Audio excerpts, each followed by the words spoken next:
To complete this worksheet, you're going to need the worksheet, a calculator, and a periodic table.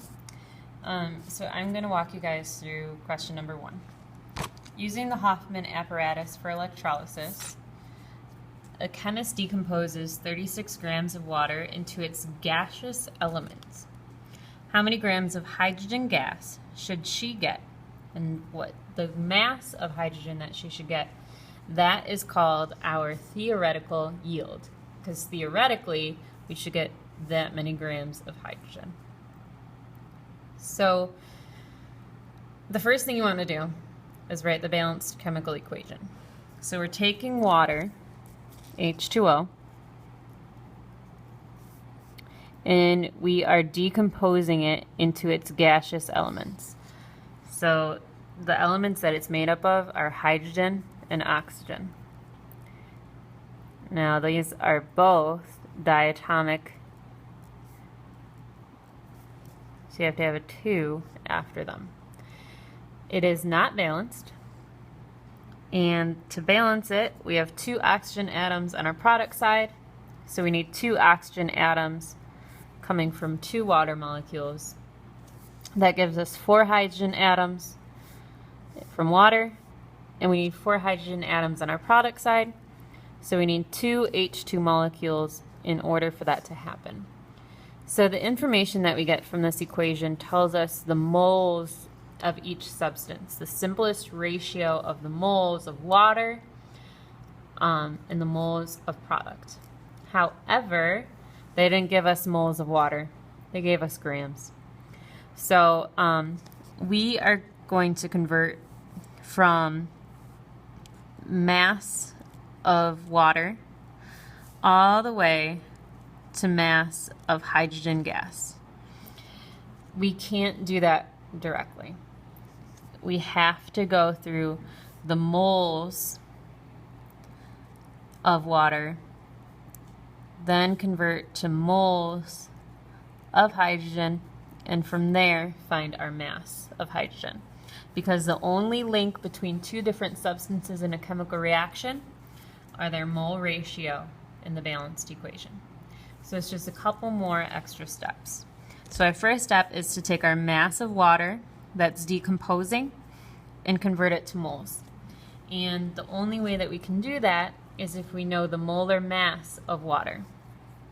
And so to figure out the molar mass of water, we do a T-chart.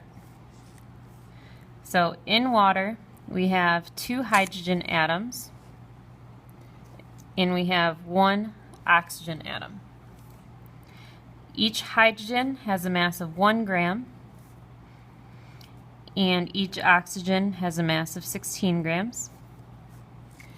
Adding this all up, water has a molar mass of 18 grams for every 1 mole.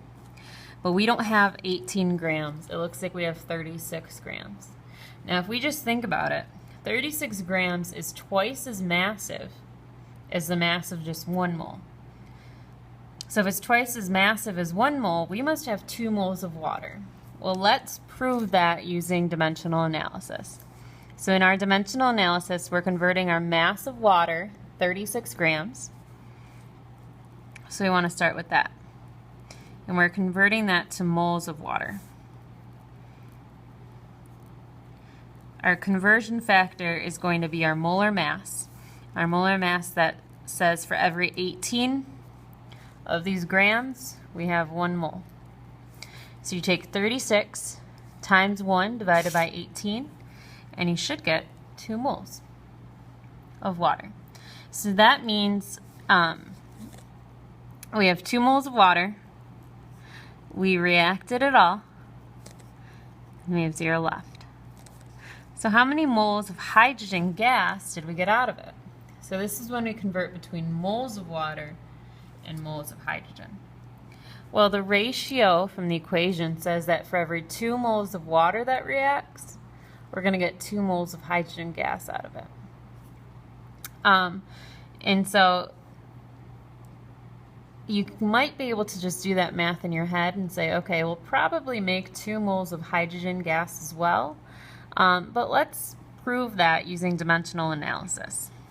So now we want to take our 2 moles of water and convert that to moles of hydrogen.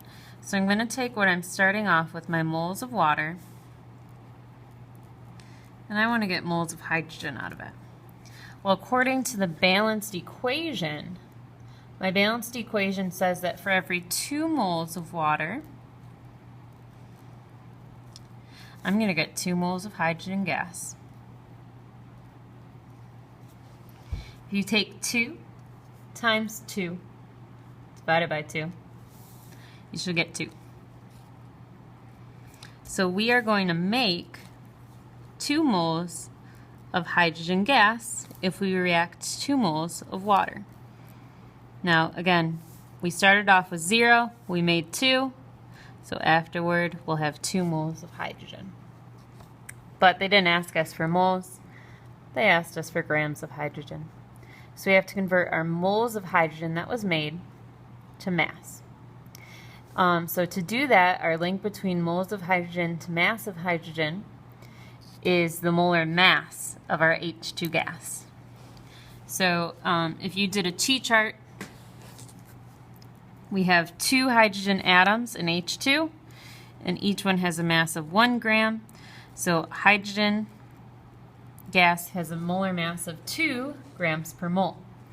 But we don't have just 1 mole, we have 2 moles of hydrogen gas that was produced, so it should be twice as massive. Let's prove that using dimensional analysis. So in our dimensional analysis, we're going to convert our 2 moles of hydrogen gas to mass of hydrogen. And again, our conversion factor is going to be our molar mass. So our molar mass says that for every 1 mole of hydrogen gas,